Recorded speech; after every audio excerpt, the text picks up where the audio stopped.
this episode we visit the Shear Outback and learn all about shearing. Welcome back to Your Go Wild. So far we've stopped off in Mudgee, Bidgee River National Park, Coonabarra Brand, Narrabri, Lightning Ridge, Burke, White Cliffs, Broken Hill, Menindee Lakes, Wentworth, Mungo National Park, and now we're on our way to Hay.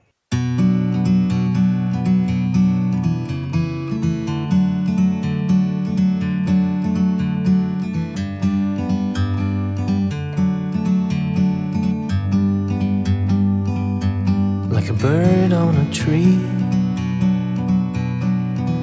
I'm just sitting here. I got time, it's clear to see. From up here, the world seems small. We can sit together. It's so beautiful, you and me, we're meant to be in the great outdoors. Set on the banks of Murrumbidgee River, originally named Lang's Crossing Place after three local brothers, it was the main crossing for a well-travelled stock route. As the town's developed, its name changed to Hay after John Hay, a wealthy landowner in 1859. Hay is now one of Australia's major wool growing areas since 1850.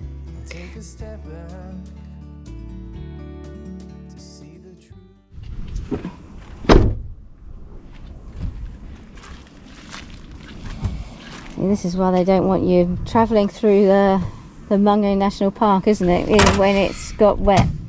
So we only went through a few puddles. That's just a mess. It wasn't really that wet and muddy, but this is solid. Now, it's going to be fun washing that off when we get home.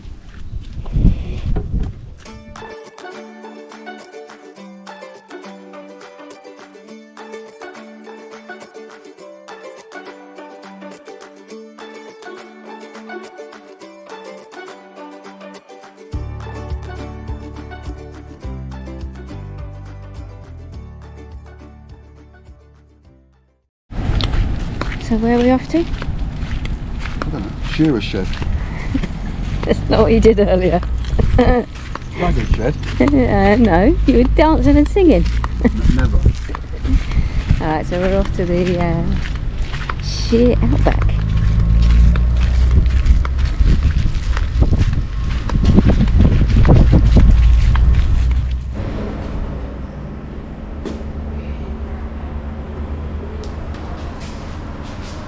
Made out of roofing sheets.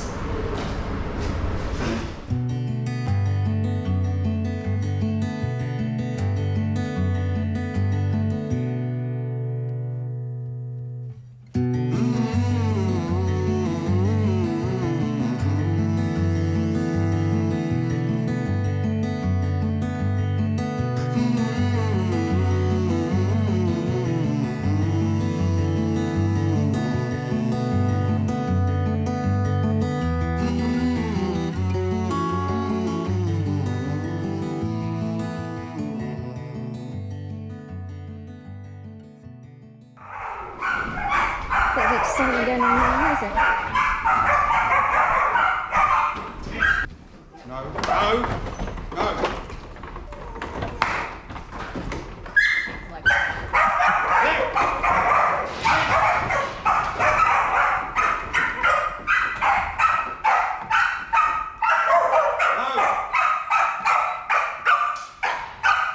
Let's get excited.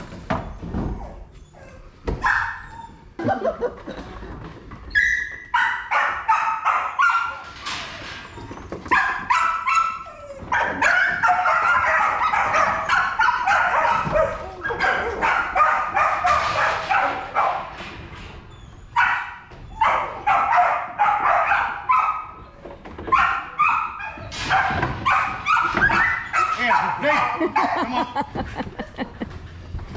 He wants to be sheared too.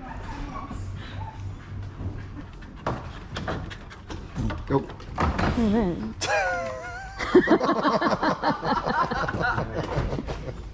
Come on. I know those sheep again. We get $4 per sheep. The average bloke around here will say shear 150, 160, and the faster bloke will say shear 200, 240 a day. Which is the bloke on 240 a day, he's getting close to $1,000 a day. But the bloke shearing say 160 is probably close to 600 plus a day, which is not bad sort of money in anyone's eyes really. But there's a lot of hard work involved too. It just doesn't come out of the bloke all up like that. Out of that $4, the government's going to swipe $1.30. All depends what tax rate you're on. A lot of shearers so shearing over 200 a day, they'll only work 4 days a week because the tax rate just goes through the roof, and you're more or less shearing one for about 50 cents after a while. The time it really builds up. But the government take $1.30, we take the holiday pay out of that too. That's another 20 cents. You're shearing that sheep for $2.50. That's what you're going to get out of it. And when the shearer walks in the shed, he's got to supply all his own gear, the whole lot. So the farmer's only got to supply the overhead gear, shed, sheep, somewhere to wash your hand and go to the toilet, and a bit of drinking water, but you don't want to really drink that water if you can help it.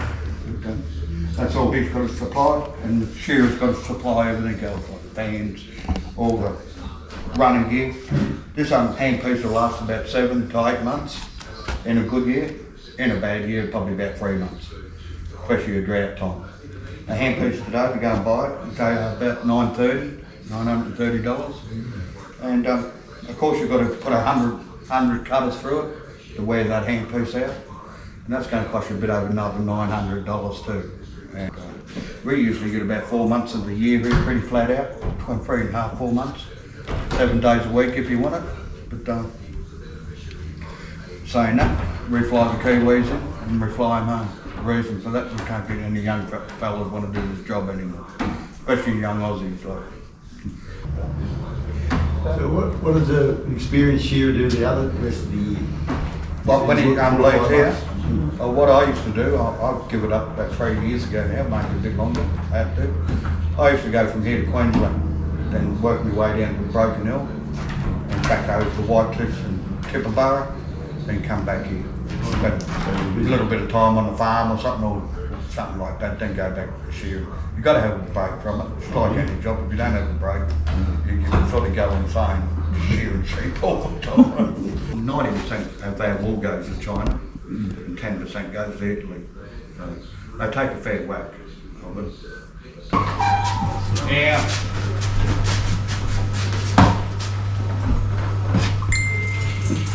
These are only young hoggets. They haven't got a great deal of wool on that one. Just finished their mums out, not yesterday, the day before. Of course, these are pretty young here.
You just got a couple more little questions about this job, have you? How much wool you got there in terms of months?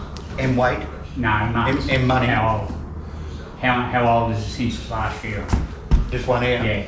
This would be probably 5 months. Okay. Yeah, wouldn't be much older than that, I don't think. So that sheep was pretty compliant, so it sort of knew the drill. What happens when it's the first time out? Do they get really frisky and silly? That was That the was the first time, That was the yeah. first time? Wow. Is it the way you No, they get more cunning as they get older. Oh, right. Yeah, when you're shearing, say 6.5-year-old ewes or something like that, that's when you've got to be hanging on to that. And onions.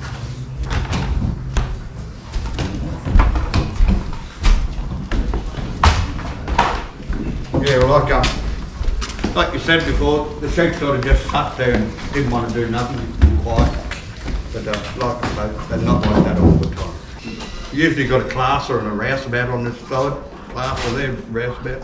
He'll just go, the rouseabout will take what we call the pieces off the wool. Just like this little bit of fine burr, clover burr. This has got none in it. A little bit of any sort of like up the neck here, bit of rubbish. You just scoot along the sides. Put it in there. Whatever you've seen I took off that sheep, we sell everything. The only wool we don't sell is the black wool and naggety wool. That'll be all turfed away, go and take it out the back and put it underneath trees and that like that. So a bit of coverage for them young trees and that. But that's virtually whatever you see, I'm going to sell. And this is where money's going to be, just say, top of the range. And after I finish with that top of the range here, I'll go to the pieces I just took off the side. That'll be me next victim of the money. Then the bellies, then our locks, what's on the board there, and underneath the table. And rouseabouts will usually have a stain bin full, a bag set up for a bit of stain, because a lot of time you get a lot of stain. That'll be set up, and that'll be the bottom of the range here. So.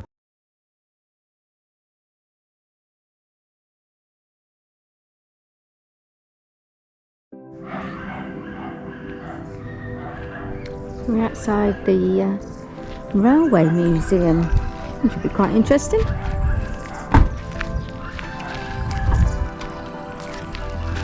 I'm not sure. Yeah, no, they're big, aren't they?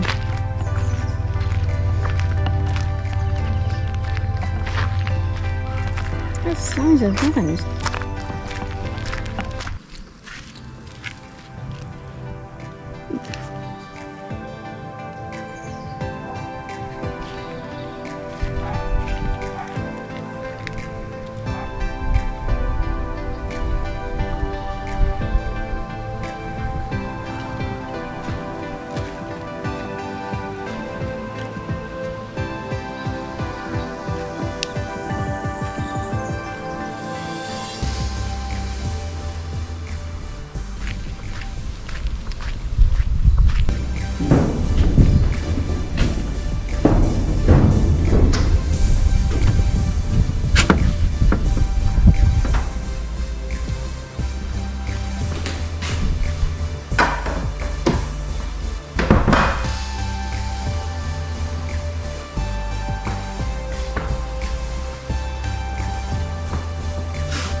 There you go, there's a prisoner of war camp here somewhere, and the prisoners were brought here by these trains, or by this rail.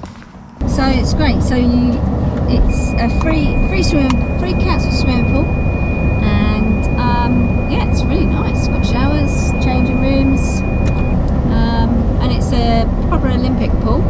And there's lots of kids learning to swim in there, so it's good fun. And so just go there at the end of the day, have a quick cool off, and obviously we get a free shower at the same time. It's a nice pool, and there's a lovely lady there teaching the kids to swim, and she's so enthusiastic, and the kids have this fantastic she's obviously drilled them this massive routine that they have to go through, and each kid knows what they've got to do, and yeah, they're really looking keen on their swimming, aren't they? So hopefully there may be some Olympic swimmers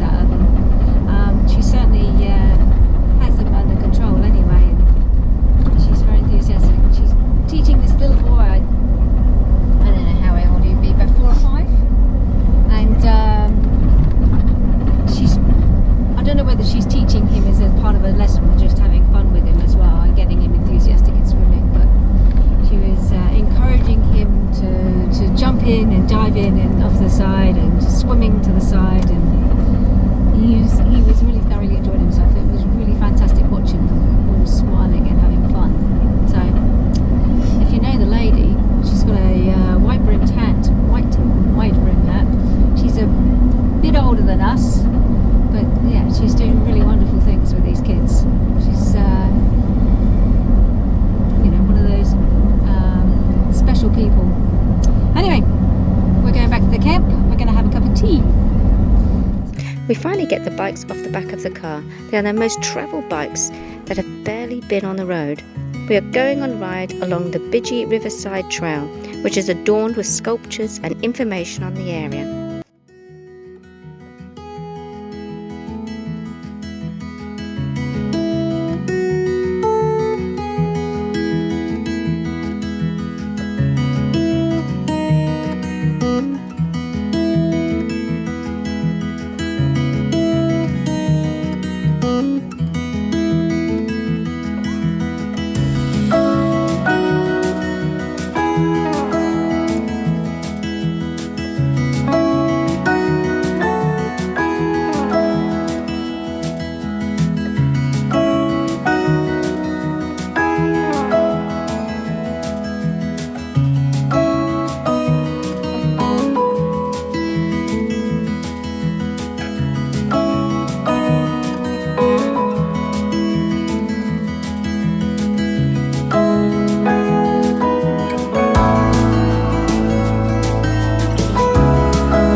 Today we are heading off to Wagga Wagga before our final destination, Goulburn, to visit our daughter and her beautiful family.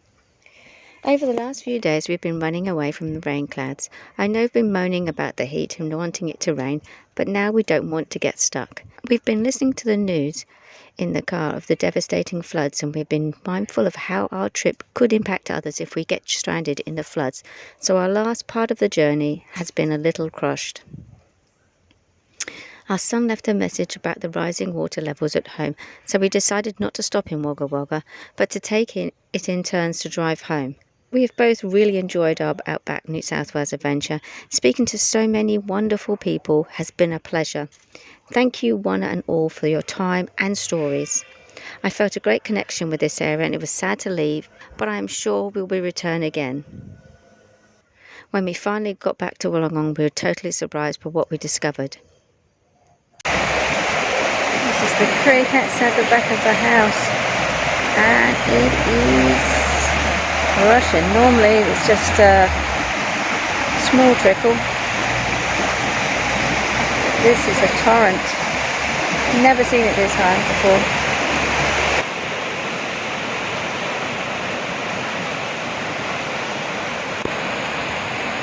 We were lucky. It's risen so much. But if you look over there, you can see all the grass and rubbish that's been collected around the tops of the bottoms of the trees, and all this, and see all the damage that's caused. And you can see we're lucky actually on this side of the bank. We're much higher. When the creek broke, it went to the lower part, which was over in the park. So you can see all the water rushed right up over here and it's taken out. Now the issue now we have is the winds. And because the ground is so sodden, their roots are giving way. And this is what happened last night. And last night we could hear the cracking noise, and this beautiful tree has now come down. And we noticed this morning when we looked out our window that the tree, there was more light in the garden. There was nothing there. So this tree's just fallen down. Now this is becoming an obstacle because this is going to block the water up. I'm a bit worried about the other trees. So you can see where the actual ground is eroding away. So I wouldn't surprise me if this one doesn't go down too at some point today. There he comes out. His poor duck was trying to work out how to get through the creek.